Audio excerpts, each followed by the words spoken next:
Hi, welcome to Learnora, the Learning Lab. Today we're diving into a topic that affects us all, inflation. Simply put, inflation is like that friend who always eats most of the pizza. It reduces the value of your money. You see, when prices for goods and services go up, our hard-earned cash doesn't stretch as far as it used to. Imagine your favorite candy bar suddenly costing twice as much. Economists measure inflation using tools like the Consumer Price Index, which tracks the average price changes of a basket of consumer goods and services over time. Think of it as a shopping cart filled with everyday items. By comparing the price of this cart from one period to another, we get a sense of how much inflation has occurred. But inflation isn't just some abstract concept, it impacts our daily lives, influencing everything from the cost of groceries to the price of college tuition. So, buckle up as we explore the different types of inflation and how they affect our wallets. Imagine a booming economy where everyone's feeling optimistic and spending like there's no tomorrow. Consumers are eager to buy the latest gadgets, cars, and vacations. This surge in demand puts pressure on businesses to produce more, leading to increased competition for resources and labor. As businesses scramble to meet this insatiable demand, they often raise prices. Think about it. If everyone wants the newest smartphone, the manufacturer can afford to charge a premium because people are willing to pay it. This phenomenon where excessive demand outstrips supply is known as demand pull inflation. It's like a popularity contest gone wrong. The more sought after a product or service becomes, the higher its price tag rises. And as prices climb, so does the overall cost of living, leaving consumers with lighter wallets despite the seemingly prosperous economic conditions. Remember the oil crisis of the 1970s? That's a prime example of cost-push inflation in action. When the price of oil skyrockets, it sends shockwaves throughout the entire economy. Transportation costs surge as trucking companies and airlines grapple with higher fuel expenses. Manufacturing becomes more expensive as many industries rely on oil and its byproducts for production. These increased production costs are then passed down to consumers in the form of higher prices for everything from gasoline to groceries to clothing.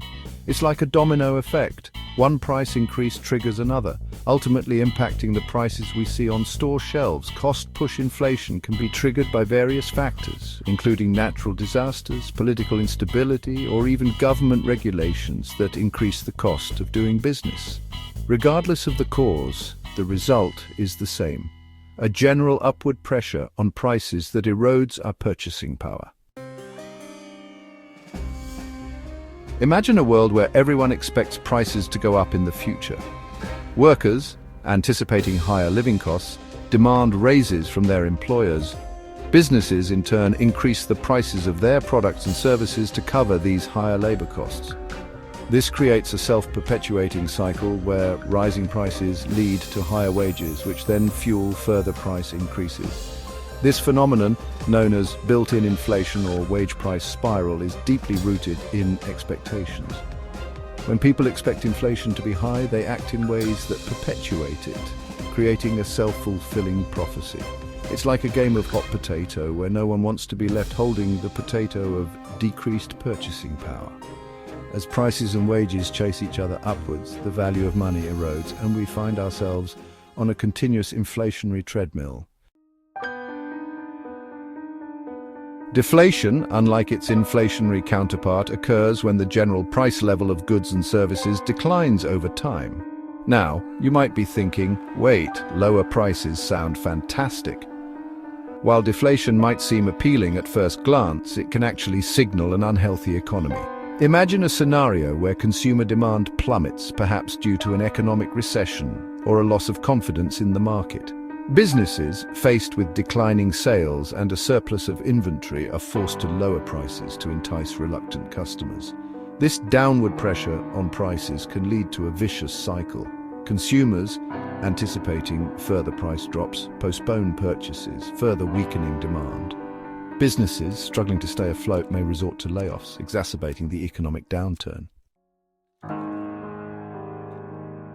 Disinflation is like a simmering pot rather than a rolling boil. It refers to a slowdown in the rate of inflation. In other words, prices are still rising, but at a decreasing pace. For instance, if inflation falls from 5% to 2%, we're experiencing disinflation. While disinflation might seem like a welcome relief after a period of high inflation, it's important to remember that prices are still increasing, just at a slower rate. This means that the purchasing power of our money is still being eroded, just not as rapidly. Disinflation can sometimes signal an economic slowdown, as consumers and businesses adjust to a less heated economic environment. It's like easing off the accelerator after a period of rapid acceleration. The economy is still moving forward, but at a more moderate pace. And that's a wrap on our exploration of inflation.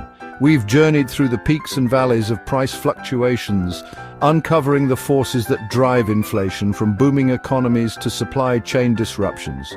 Remember, understanding inflation is crucial for making informed financial decisions, whether it's negotiating a salary raise or planning for retirement. But the learning doesn't stop here. The world of economics is vast and ever-changing, with new challenges and opportunities emerging all the time. So stay curious, keep exploring, and never underestimate the power of knowledge. For more interesting information, subscribe to Learnora, the Learning Lab. Happy learning!